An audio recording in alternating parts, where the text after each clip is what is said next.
Okay, hi, DP Bio Juniors. This is crazy, and it's my first screen recording, so bear with me. But I think I figured it out. So I know that there's a lot of craziness going on right now, but I figured let's jump into Unit 5, because the more that we can try and make this normal and you guys can keep learning, probably the better you're going to feel, the better I'm going to feel. So if you have your bio notebook, get it out and set up your notes for Unit 5, Evolution and Biodiversity. If you don't have your bio notebook, if it's in my cabinet at school, then just get a piece of paper to write on. And maybe, or if you have an extra notebook lying around at home, just use that. And you can just use that through this time and then transfer your notes later or put them all in that binder or whatever. But just figure out a way where you can keep all those bio notes together. At the end of quarter 3, you guys finished your group 4 project, which is amazing. I'm so proud of you. Make sure you've done that group 4 project reflection. If you haven't done that, pause this video, go do that now. It's on my last Google Classroom post, how to do that. But we're going to go ahead and jump into Unit 5, Evolution and Biodiversity. And today, 5.1, we're going to be talking about the different evidence that we have for evolution. So before we start, I want you to pause this video for about a minute and write down answers to question 3. So what is evolution? What do you know about it? And what are some of your big questions about it? So you can pause the video now and write that.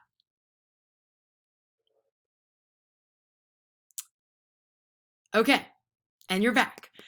So I want to talk to you guys about evolution and all the things that we're going to learn today. So please make sure you come into office hours this afternoon to talk about this and to talk about what you learned about evolution today. I'll have office hours today from 2 to 3 p.m. Okay, so what are we doing today? What is our guiding question? Our guiding question is, what is the evidence that supports the theory of evolution? And in what ways can science provide evidence for a process that takes millions of years? Why does this matter in this class? This is topic 5 of 6. You guys are almost done with the core topics and you're only juniors, which is really, really awesome. And why it matters in life. Evolution and the history of life is a topic that's bigger than just bio. It helps us understand who we are, and knowing about it makes you a more informed citizen. And then here is my little joke of the day. I'll move my face. If you're ever sad, just remember the world is 4.543 billion years old, and you somehow managed to exist at the exact same time as Guy Fieri. If you're bored right now at home, well, you should be watching this. But Diners, Drive-Ins, and Dives, great show. Definitely watch that. Okay. So why don't we jump in? What is evolution? So this is where you might start taking notes. What is evolution? Here is a really awesome, gotta move my face again. Sorry, y'all. I'll put myself up here. So here is a really, really awesome diagram that I wish I had like a giant wall to put it on, but it basically shows a very simplified tree of life. So if you start all the way down here, I'm practicing my things I can draw. Let's see, guys. Draw and zoom. Free hands. Oh yeah, there it is. So if we start all the way down here at the origin of life, this is the first cellular organism. It was a unicellular organism, prokaryotic, very, very, very simple, started down there. And then it shows how all of these different branches of life have evolved from that single common ancestor all the way up to man, which is pretty cool. And we see how plants evolved here, and we have a sunflower over here, and we see how other animals have split off, and that looks like a lion up there, and we have a horse right here. So it just shows how all of these different species have all evolved from one single common ancestor. Really cool diagram. Okay, let me get my... There we are. Okay, so let's keep going. What is evolution? So evolution is gradual change in a population over time. This is really important. Notice how I capitalize population. It is gradual change in a population over time. If you it is not gradual change in an individual over time. So let's say that I decide I want to become, I don't know, a super famous basketball player. So I quit my job and I go to the gym every single day and I'm working out and I become an awesome basketball player. I'm not going to I'm not going to pass on those skills genetically to my offspring. You can only pass on skills. You can only pass on things that are genetic, that are able to be passed down through that DNA that we've learned about way back in Unit 2. And if you as an individual changes, that's not necessarily going to lead to evolution. It has to be an entire population changing over time. I actually just read a really interesting article about the human population, and how scientists think that we have evolved over time to actually have a lower body temperature. So we all have that wisdom that 98.6 degrees is normal human body temperature. But some scientists are saying that over time we've actually evolved to have a lower body temperature, like around 97.8 or something. Pretty interesting. Anyway, evolution occurs when heritable characteristics of a species change. So this is kind of what I was talking about before. I jumped the gun a little bit. But if I gain a skill like learning how to play the violin, that is not heritable. I can't have a child and that child comes out knowing how to play the violin. The only way evolution can occur is if those characteristics are able to be passed down through DNA. And then evolution shows us that all species are related and gradually change over time. So I'll pause the video for a second here. Make sure you take notes on this. So evolution is going to show us basically this tree of life, that all species are related and gradually change over time. So you should have notes on these 3 things now. Awesome. Okay, so what evidence do scientists have for evolution? I'm going to show you some pictures of evidence, and then I want you to, before you continue the video, maybe pause it and try and figure out what I'm showing you there. Oh, I messed up, guys. Well, whoops. See, we're learning on this crazy call. So I wanted you to guess what this was over here. But as you can probably tell, this is showing us the fossil record and how the fossil record shows us evolution over time of a species. So if we start all the way at the bottom, and I know this little sidebar is in the way, but if we start all the way at the bottom down here, this is a ancestral species of horse, and we see how the horse has evolved, grown in size, and how their teeth and their forefeet have changed over time. Okay, and some other pieces of evidence for evolution are going to be things like DNA comparisons. So if we look here, this is basically showing you how the DNA of human, a chimpanzee, a gorilla, and an orangutan have all changed over time, and it kind of overlaps the sequences. So anything that is blue is an aligned sequence, and anything that is gray is things that are different between those species. So in looking at this, I want you to think in your head right now, which species of primate are humans most closely related to? If you said chimpanzee, good job. So humans and chimpanzees are most closely related because if you look right here at this node, that is happening in the more recent past. And we also see that humans and chimpanzees have more DNA overlap than, say, humans and gorillas and humans and orangutans.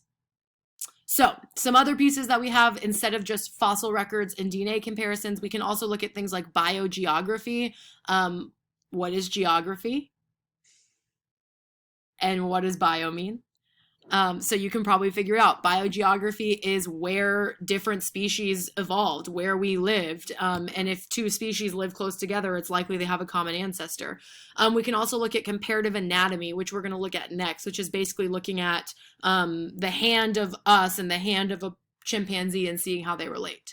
And then selective breeding. So if you think about agriculture, we have basically forced evolution in a lot of the food that we eat. So original not original, but ancestral species of corn only had like 8 kernels. That's crazy and not a lot of food.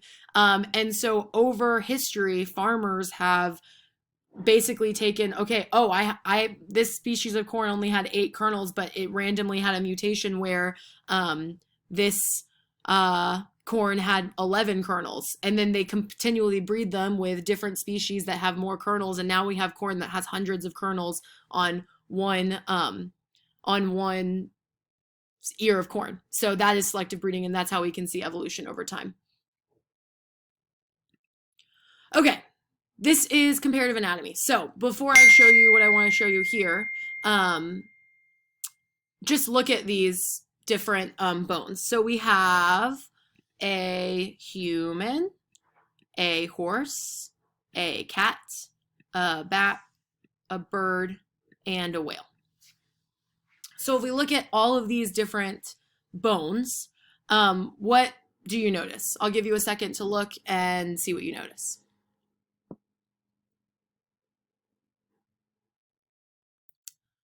Okay. First of all, if you notice, all of these species have this long bone here, this one bone, and they all look a little bit different, but they're the same color, and they are kind of serving different functions.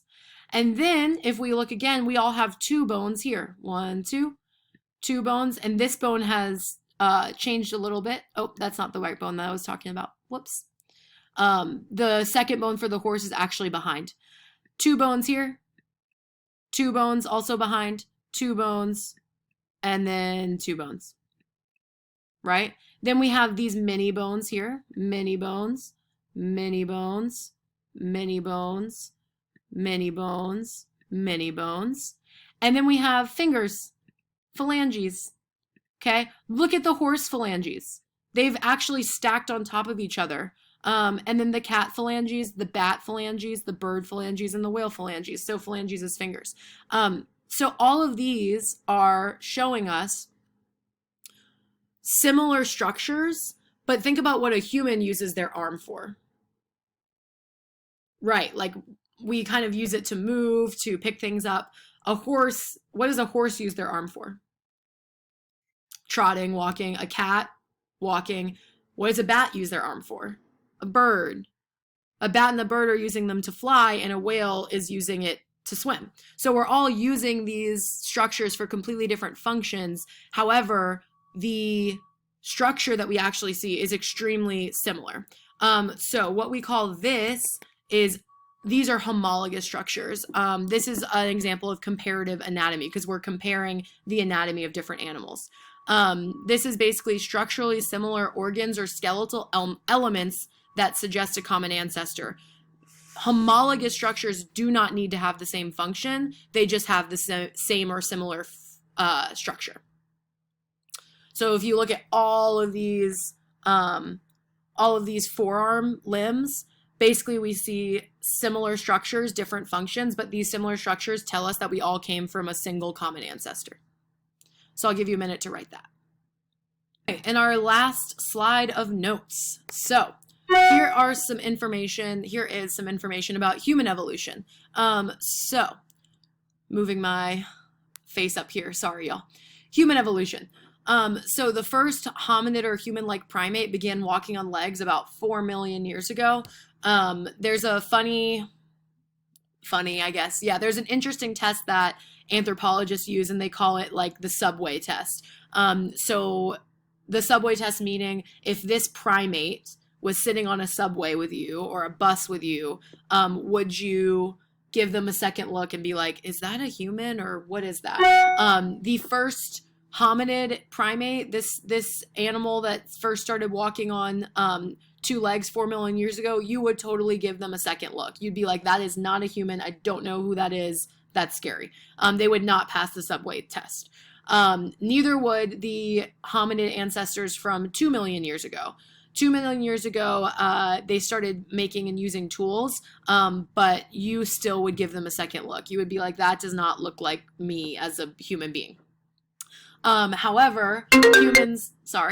humans from about 60,000 years ago, you probably wouldn't give them a second look. You'd probably be like, that looks like a human. So modern humans, what you're used to seeing as a human being, we only evolved within the last 60,000 years, which is not a long time sorry, trash is being taken out, it seems, which in the grand scheme of the history of the earth is barely any time. So I like this fun fact down here. Ooh, and now you can't see it. Hold on.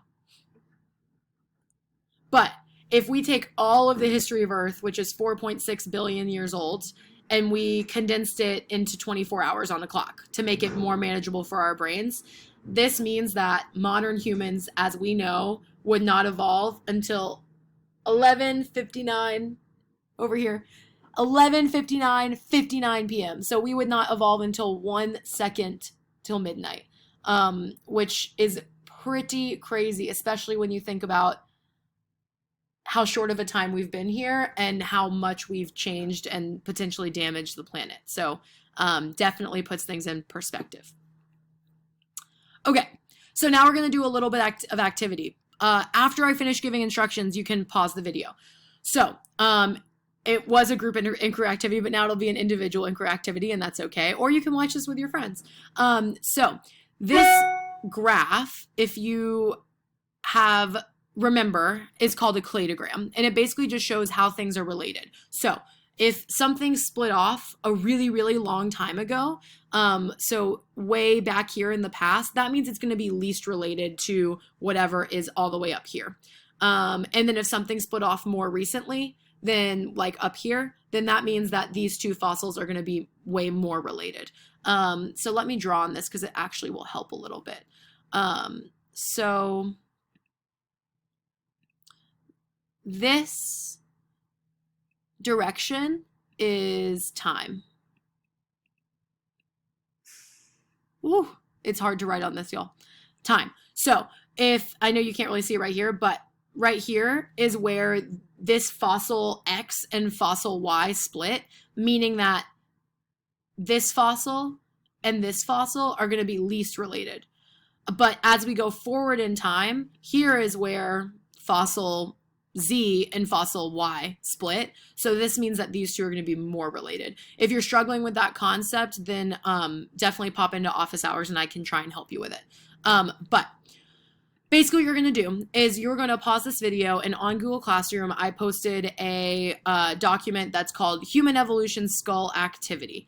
And you're going to go look at all of the data that I give you, and then I just want you to sort the fossils based on what you think. So the fossil A, B, C, D, E, or F that is least related to humans will go here, and then the fossil that you think is humans will go here. I will give you a hint. One of these fossils is a modern human. And I will show you, this is what that skull activity looks like. So I give you the organism, A, B, C, D, E, and F, and the age of the fossils. I also give you the size of their brain. I give you some pictures of tools that these fossils have used. And then I also give you pictures of the skull. So go through on a scrap sheet of paper, just write down the order that you think these fossils go in. And then come back to this video, because right now I'm going to tell you the answers. So pause, do the activity, and then come back. Okay, you're back. Good. I hope that you have some answers. So if you said that the least related to humans was fossil F, good job. Fossil F is a gorilla, which is its scientific name. It's a modern lowland gorilla. You could still go see this fossil at the zoo. It shares a common ancestor with humans, and we split from gorillas about 7 million years ago. Gorillas are the largest and heaviest and strongest of all of the great apes. This does not mean that I also think this is an important concept. This gorilla fossil, this does not mean that we evolved from gorillas, and gorillas are like a past version of humans. If you have that idea of evolution, get it out of your head. That's not what evolution means. Because as we know, modern humans are going to be here, right? And gorillas are here. What this cladogram shows us is that gorillas have evolved just as much as humans. We just evolved in different directions, and we just evolved to perform different functions and live in different niches. We did not evolve from gorillas, and gorillas are our past like selves. Instead, we have some ancestor here that look similar to both humans and gorillas, and we split and evolved away from each other. And so that's a really important concept to understand, that we did not evolve from gorillas or chimpanzees. Instead, we evolved away from a common ancestor with those organisms. Okay. What do we think the next one is? If you said D, good job. So fossil D, is Australopithecus afarensis. This is the earliest known upright walking human.